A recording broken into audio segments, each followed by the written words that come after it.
Semangat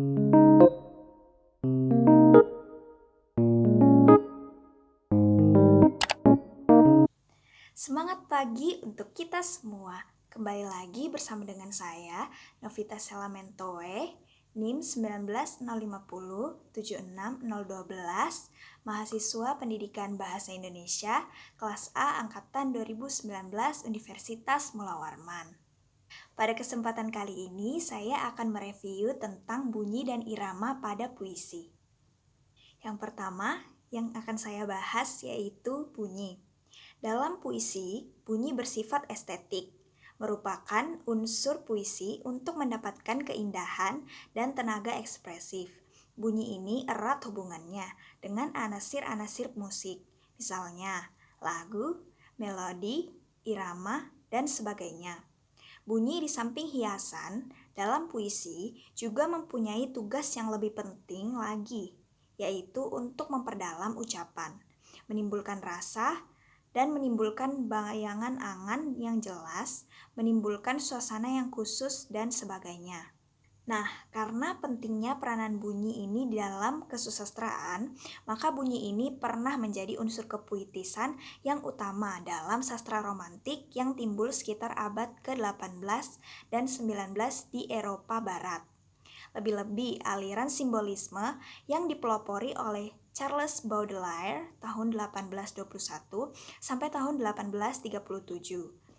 Salah seorang simbolisme yang dipelopori oleh Paul Verlaine berkata bahwa musiklah yang paling utama dalam puisi. Jadi, menurut Paul Verlaine, dalam puisi itu bunyi adalah unsur yang paling utama. Nah, pada bunyi dalam puisi ini terdapat kombinasi-kombinasi bunyi yang merdu yang disebut euponi. Orkestra bunyi yang merdu ini biasanya dapat atau untuk menggambarkan perasaan mesra, kasih sayang atau cinta, serta hal-hal yang menggembirakan. Misalnya terlihat dalam sajak W.S. Rendra yang berjudul Ada Tilgram Tiba Senja. Nah, dalam sajak Ada Tilgram Tiba Senja ini, bunyi-bunyi merdu dalam sajak ini memperkuat efek perasaan kasih sayang, kemesraan, kegembiraan, dan kebahagiaan seorang ibu yang sangat senang mendapat tilgram dari anaknya yang dirindukan. Bunyi di dalam puisi, di samping tugasnya untuk sebagai simbol arti dan juga untuk orkestra, dapat juga digunakan sebagai peniru bunyi atau onomatope, lambang suara, dan kiasan suara. Peniru bunyi dalam puisi kebanyakan hanya memberikan saran tentang suara sebenarnya. Onomatope menimbulkan tanggapan yang jelas dari kata yang tidak menunjukkan adanya hubungan dengan hal yang ditunjuk.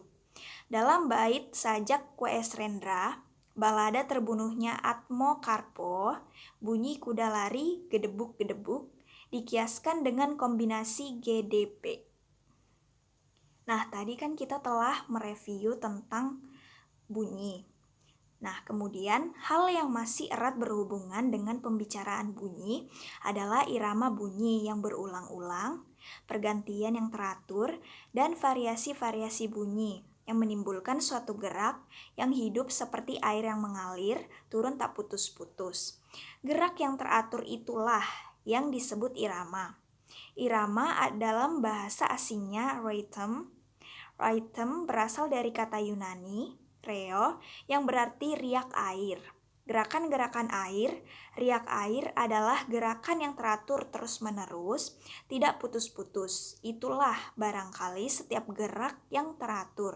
Disebut reo atau gerakan air yang mengalir menjadi ritmis atau ritmus, kemudian menjadi rhythm atau ritme dalam bahasa Indonesia. Nah, irama ini dibagi menjadi dua. Yang pertama metrum. Metrum adalah irama yang tetap, artinya pergantiannya sudah tetap menurut pola tertentu. Hal ini disebabkan oleh jumlah suku kata yang sudah tetap dan tekanannya yang tetap, hingga alunan suara yang menaik dan menurun itu tetap saja.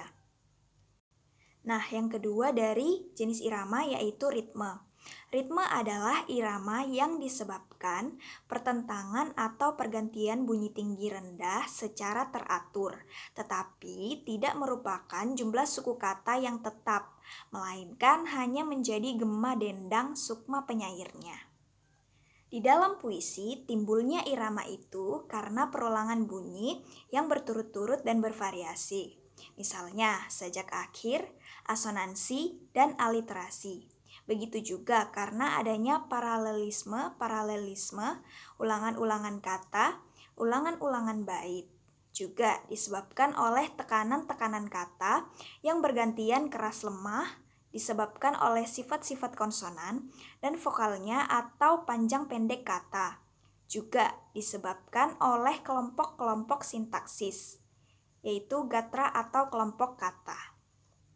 Nah, dengan adanya irama ini, selain puisi terdengar merdu, mudah dibaca, juga dapat menyebabkan aliran perasaan ataupun pikiran tak terputus dan terkonsentrasi, sehingga menimbulkan bayangan angan atau imaji-imaji yang jelas dan hidup.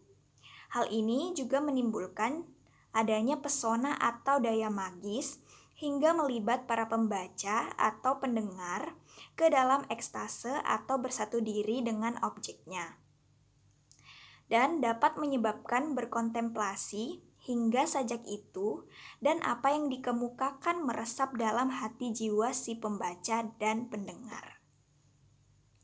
Di dalam irama, puisi yang bunyinya merdu dikatakan melodius. Melodi adalah paduan susunan deret suara yang teratur dan berirama. Melodi itu timbul karena pergantian nada kata-katanya dan tinggi rendah bunyi yang berturut-turut. Baik, cukup sekian review saya tentang bunyi dan irama dalam puisi. Kurang lebihnya mohon dimaafkan. Terima kasih.